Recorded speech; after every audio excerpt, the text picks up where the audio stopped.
match. Tom de Waal has been a real supporter of the Gentry format, has been spearheading the Bredene leaderboard efforts, always comes through with very interesting decks, but he might be playing something more serious here today. Thomas van der Paalt is a Belgian pro player. I think this is one of the first times that he's actually playing Gentry, so really excited to see what he will be bringing to the table. I already know that he's playing Esper. Oh, Tom has a Sidewinder there, so he might be playing.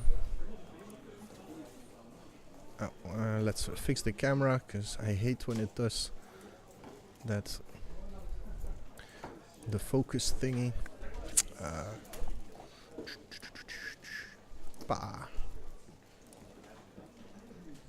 Okay.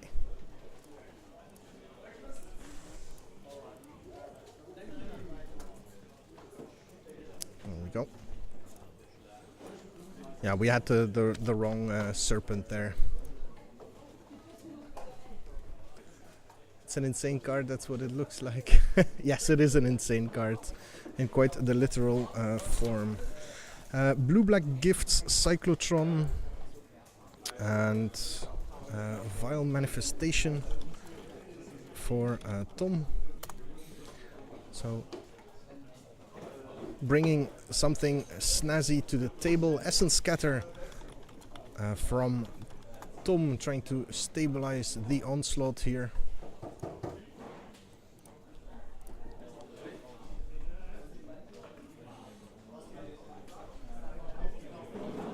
Yeah, there's side events here, so if you still make it later on, are still very welcome. Tom playing a lot of cards that are hard to understand, and his deck list is barely readable. I think it's Shimmer Scale Drake. Yeah, passed it out. So we'll see a lot of cycling cards. These players are playing at a blistering speed here.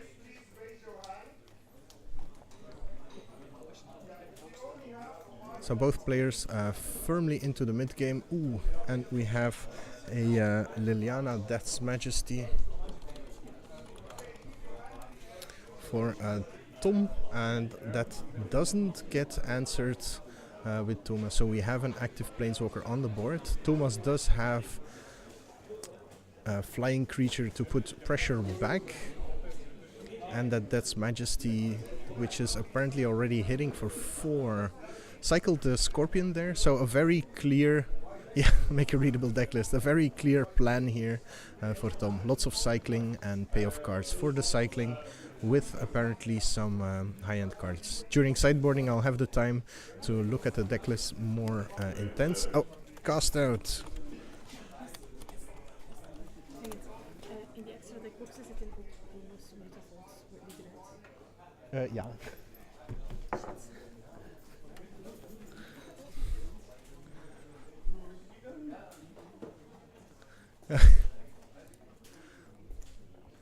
Okay, so I missed a few things. A Cloud Blazer, with the help of a supernatural stamina, has taken out a Vile Manifestation, and now Thomas is on the offensive. Don't know how many cards. I see Tom still has 3 cards in his hand, and Thomas has 3 as well.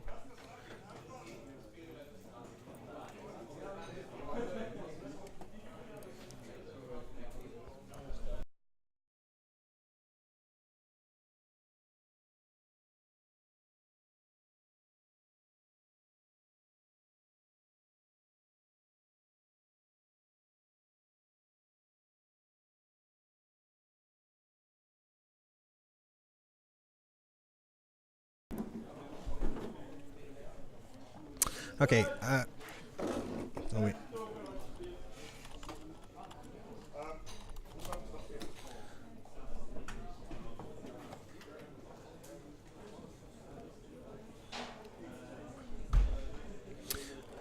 Okay, there was a judge call for a treasure token there. Nee.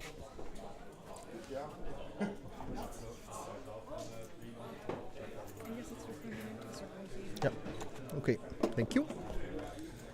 Yeah, there's a lot of stuff going on at the beginning of the event here. Goodie boxes are being distributed, and my attention is needed from time to time. So at this point we have Thomas quite firmly in control of the game. Got the cast out on Tom's Liliana, a really important point, as that would have been able to slowly take over the game, create a little army. I don't know if Thomas is playing golden demises, also an unreadable deck list. I don't see. I think there might be something that could be identified as golden demise. So a Horror of the Broken Land.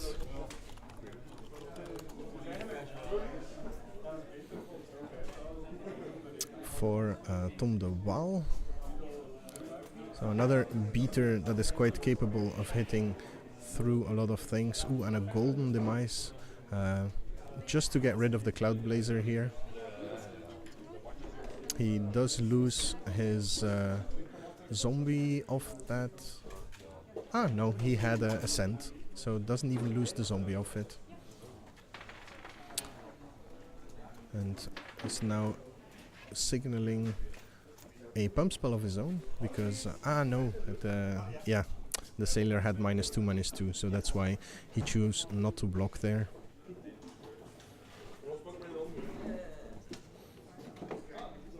Okay. So now Tom managed to punch back. Let's see what Thomas's plan is. Dusk Legion Zealot to dig a little bit deeper.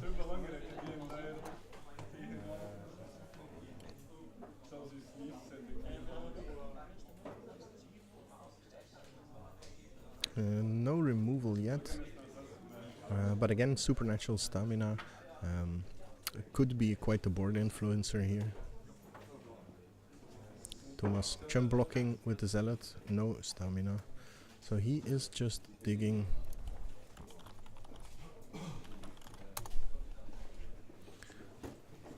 Ah, Striped Riverwinder, that's what it is.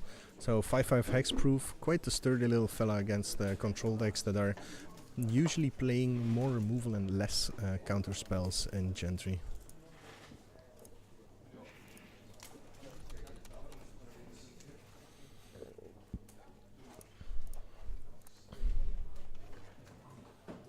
Okay.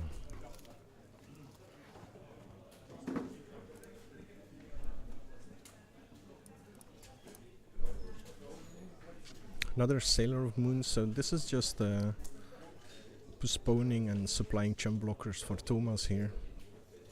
I do have the feeling that Tom metagamed somewhat against this very deck here. Takes 4 from the Horror of the Broken Lands. The 2 face down cards are treasures, in case you're wondering. Thomas stuck without interaction at this point.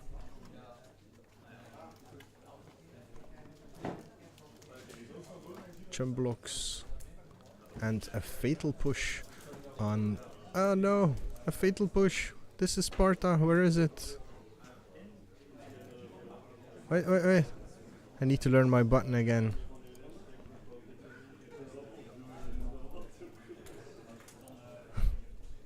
Oh, you guys didn't have desktop audio. God damn it. Okay, let's do it again. This is Sparta! Okay. Yes, we have the sounds again and we will be using them. Dum dum dum. This is the first one. So we started at 10 past. So this is 1-0 for Tom de Waal. And now the sideboarding begins. One eternity later. Okay, so let's have a look at the sideboards. I'm going to go a little closer into the microphone so the players don't hear us. For Thomas, we are looking at a very classic Esper control deck. Sailor of Means, Dusk Legion Zealot, Fatal Pushes, Ravenous Chupacabras, Cloud Blazers. For his rares, he chose Gentry, Vizier of Many Faces, Liliana, Death's Majesty as well. And the Scarab God, so no hostage taker here. Some Moment of Craving, Essence Scatter, Stamina, Hieroglyphic Illumination, Golden Demise, Cast Out, and then a bunch of lands. In his sideboard, he has Vanquish the Weak, Moment of Craving, Essence Scatter, Negates, some Duresses, Dark Inquiry, Something I Can't Read, Forsake the Worldly, and Fragmentize. So has quite a wide range of options to him. Not that much to interact with what Tom is doing, I have the feeling. His sideboard is very anti-control based, so I think only an Essence Scatter and maybe a Dark Inquiry will come out. And then Tom, a very original deck here. He calls it Blue-Black Gifts Cyclotron. Pretty cool. His rares and mythics are Archfiend of Ifnit, Scarab God, Godpharaoh's Gift, and Liliana, Death's Majesty. Commons, a bunch of cycling creatures. Yeah, only cycling creatures as his commons. Uncommons, just one gate to the afterlife with that one Godpharaoh's Gift, so it's a plan B. 4 Gifted Etherborn, 4 Vile Manifestations, and 3 Golden Limbis and 3 Ravenous Chupacabras. So pretty interesting deck there. On his sideboard he has 3 Negates, 3 Essence Scatter, 4 Duress, 3 Scarab's Feast. That's another answer against the Scarab God. Scarab God, Scarab Feast. And 2 Final Reward. So he has a ton of answers against that card. Plays 61 cards in total. Says, yeah, I know. Sideboarding sounds like a good time to go AFK quickly. But I don't need to go AFK. I'm here for you guys. Ain't nobody got time for that. Ain't nobody got time for AFKing.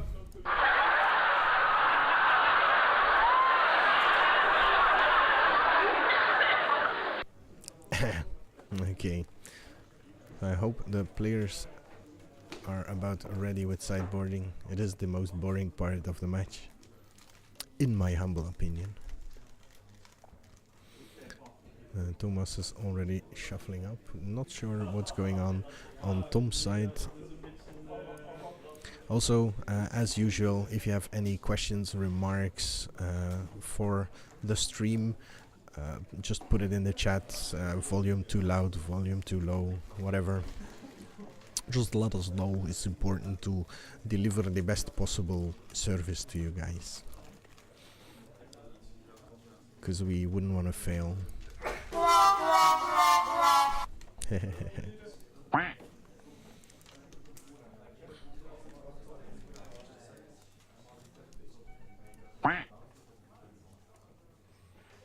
Okay. Thomas has already presented. Tom still shuffling up. There we go. Resetting my screen. I had planned for a second screen available, but that didn't come through, so we're quite cluttered here in the screen department. I should really just screenshot and start sharing this because it looks awesome. Nope. Wait, what? Yes, it does. It's awesome. Come on. Don't stop believing. Okay. Okay. No, I said okay.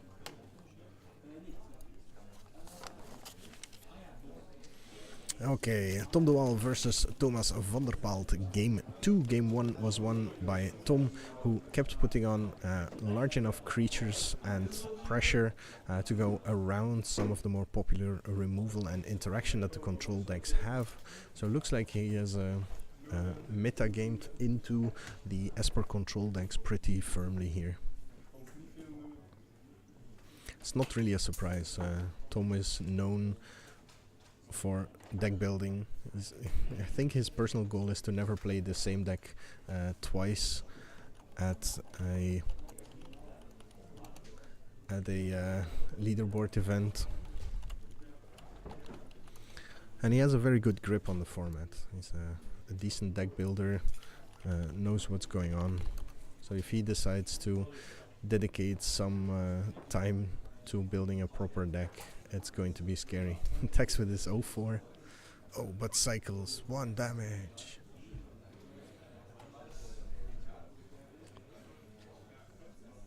So Desert of the Mind for Tom.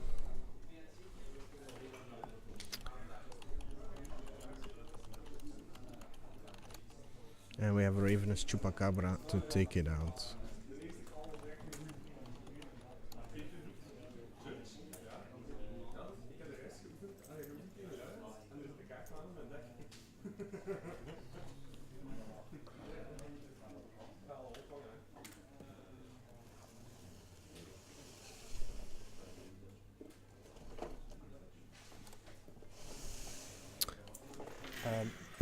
De rest van de Tombola Griefs is die doos die bij de Judge Station op de grond staat.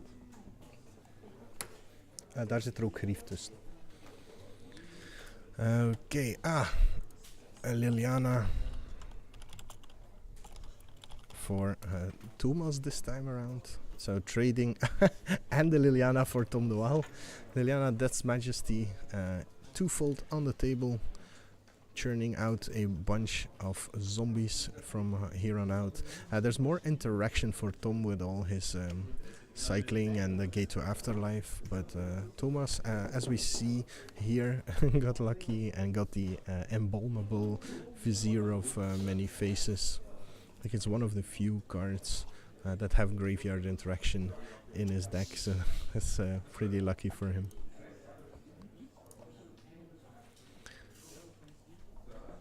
Oh, apparently we already have 12 viewers. Quite surprised by that, considering the fact that most people that might be interested in this event are already here. So, welcome everybody.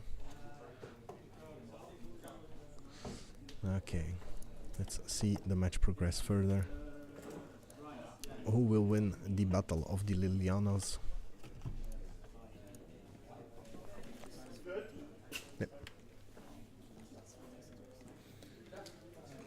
Normaal niet, nee. Ja.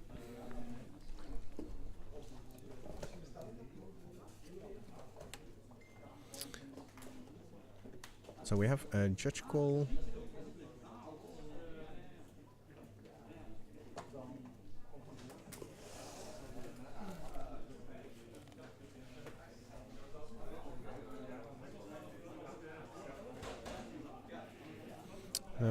They're asking about what if they reanimate the reanimation with embalm and things.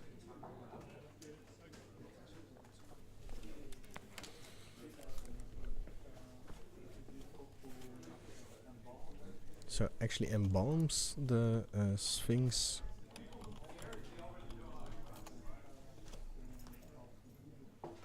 So sliding the card out to indicate that it's embalmed.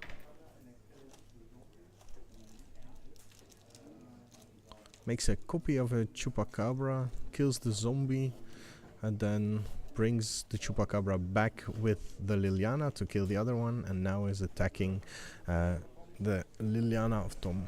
So gets advantage in tempo, in knowing what's coming, and optimizes his output. Really strong position for Thomas at this point.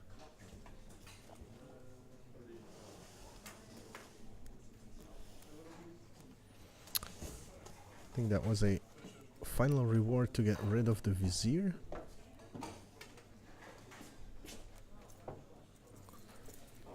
Kunnen die andere doos wel hier bij mij laten staan? Want er zitten daar wel wat dingen in.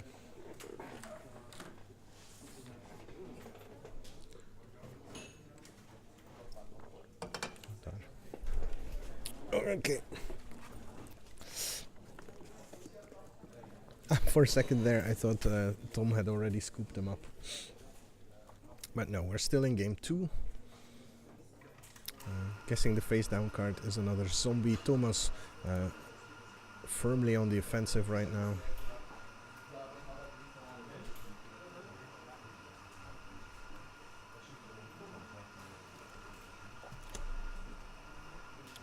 And has a Sailor of Means.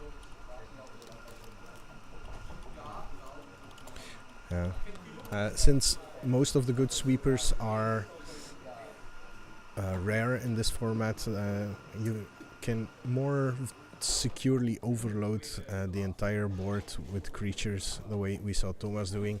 And Thomas takes game 2, 1-1, Tom versus Thomas. I have a question from my head judge here.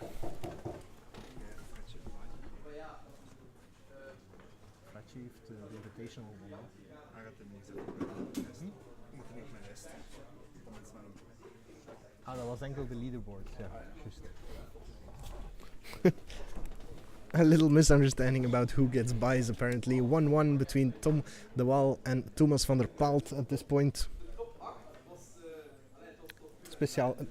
Dus de speciale boosters zijn Masters boosters. Modern Masters, Eternal Masters en Modern Masters 2. Okay. In the meantime, we're setting up the raffle next to us. There's a bunch of Modern Masters boosters in there. Pretty funky stuff there.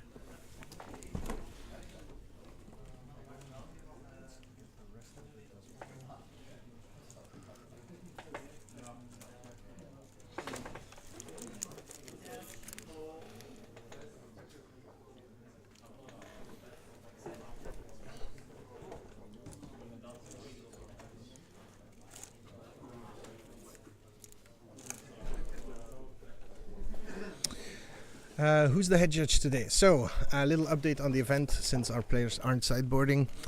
Floris is the head judge, and Bastiaan and Jeffrey are helping him to take care of our 62 players. Yes, that's 62 players for our Gentry Open. And because we have 4 or 5 people with a buy, that means we go over 64 virtually, and that means we're playing 7 rounds of Swiss.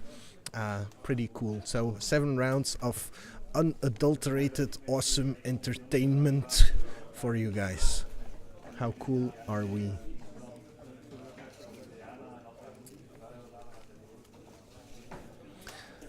We're getting ready for game 3 between our competitors, Blue-Black Cyclotron against Esper Blink.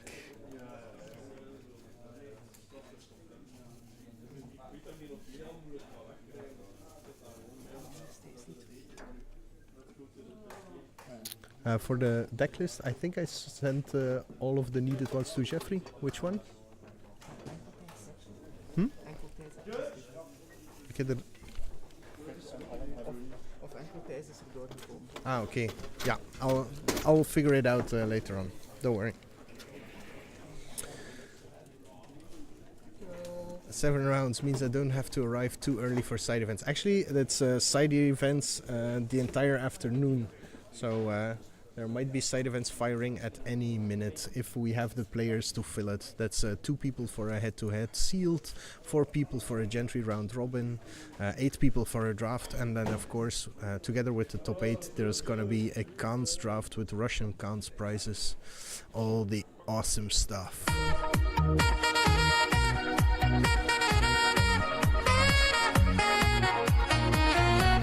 We have a duress from Dragons of Tarkir for Tom de Waal to take a look at what's going on. Gets rid of the cast out. There's a bunch of zealots.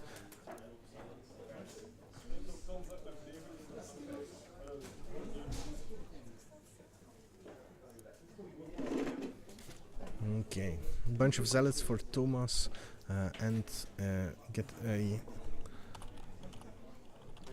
the Disenchant Vampire Killer. What's it called?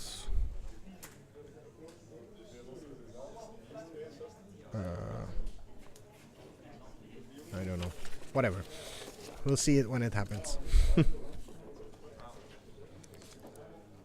Let's actually focus on what's going on in the game, as that's more than enough work already. You also see that for some reason my camera position has shifted. Let's get us a little more focus. There we go. Okay, so first of the zealots.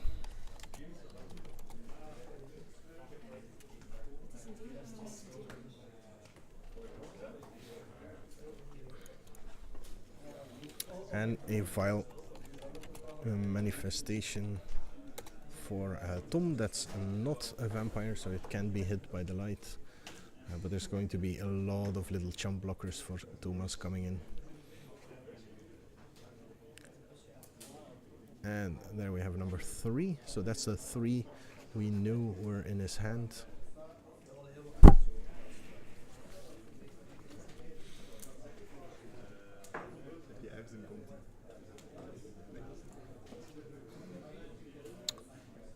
Jump blocking already. Oh, and we have the Scarab God. For Tom de Waal, the closer of games, but Thomas has a lot of answers to this in his deck. Cast Out is the answer of choice for Thomas, which is pretty impressive because he's not running that many. Yeah, no, he only has 2. Ga zien dat dat voorronde in orde is.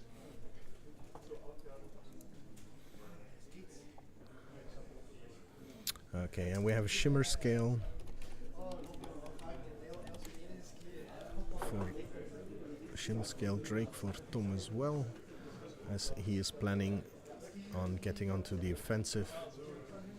It's funny how hard he dodges Fatal Push with his deck. A lot of his relevant creatures are converted mana cost 5, but Ravenous Chupacabra doesn't care about that.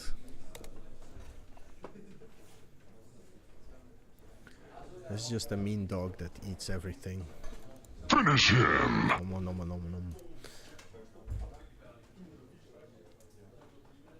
Thomas has managed to procure answers to all the things Tom has been doing.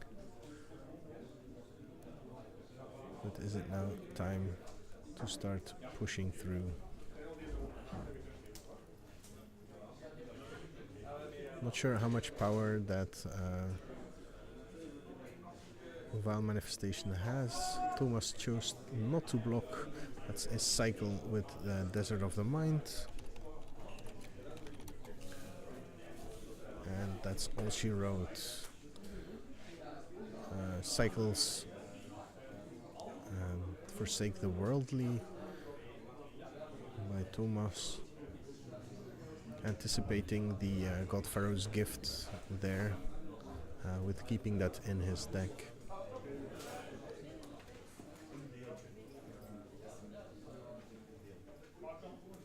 Well, there's multiple versions of blue-black God Pharaoh's Gift. It's not an often played deck in at least the Gent meta game. Ooh, and there we have Liliana again. Ooh, but that gets negated by Tom de Waal. An older negate art there. Tried to cycle a Desert of the Mind, accidentally flashed a Essence Scatter into play. Thomas started to chump block again. I just imagine Ravenous Chupacabra's Maw opening hugely and swallowing any opposing creature wild. Yeah. It's my running gag whenever I play against the green-white cat deck on Magic Arena, that it's my dogs versus their cats, which is horrible because I'm a cat person. It's so hard on me. How could this happen to me? Okay, let's get back to the game. No room for my emotions here. Thomas casting Hieroglyphic Illumination, digging deeper into his deck for a Sailor of Means. So at this point, just making chump blockers. The Ravenous Chupacabra he wants to keep because Supernatural Stamina will make sure that trades with the Vile Manifestation and kills whatever else might be on the table. Sailor of Means on chump blocking duty. I think that Vile Manifestation is up to 6 or even 7 power at this point, so it is a 2-hit kill.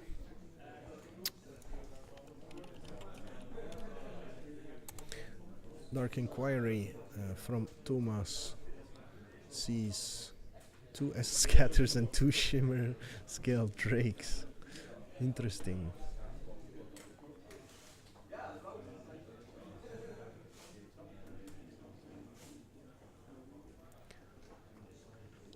Thomas in the tank.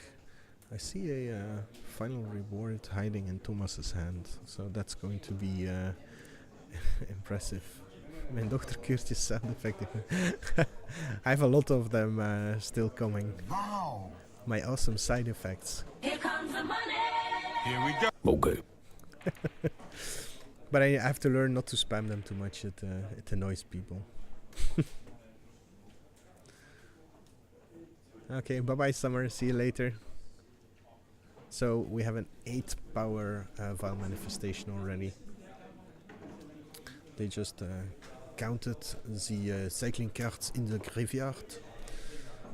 So 5 mana final reward time.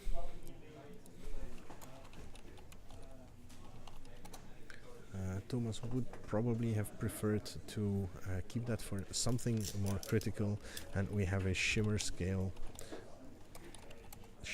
Drake from Thomas.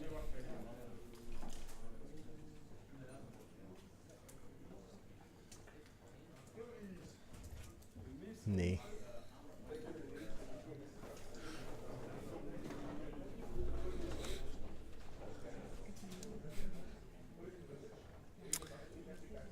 Okay, so that Shimmer Scale Drake is a 3-turn clock right now, and Thomas has quite a full grip. The 4th Dusk Legion Zealot jumps into play to dig a little deeper.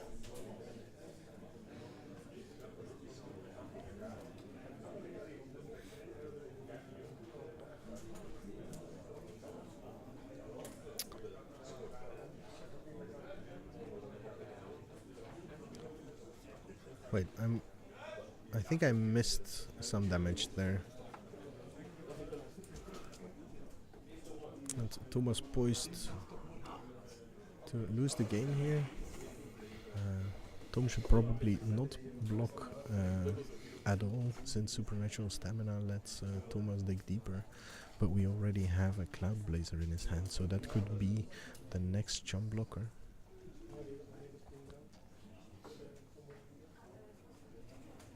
Things might get a little awkward here. As Thomas is very much playing the player rather than just the deck. Is still in the tank.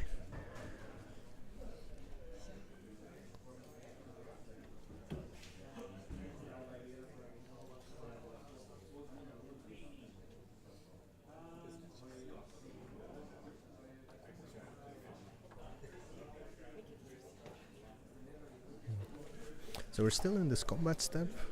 It's taking a little while. One eternity later. That is the Supernatural Stamina. Just to dig a little deeper. It's, because he really needs that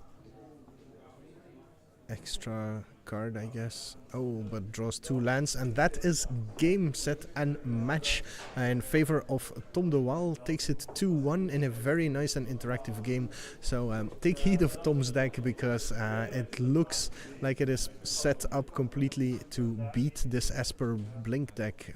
Having a lot of threats that you cannot fatal push is pretty mean. A lot of the conventional removal not that good, so he forces these cast cells, these final rewards, to be played on what is essentially shitty common. So he makes a room for those big finishers. And even if it happens the other way around, like we saw here where the cast out did go onto the Scarab God, then he just takes the commons and beats you with that. So that is the end of round 1. We'll get you guys on some intermediate entertainment.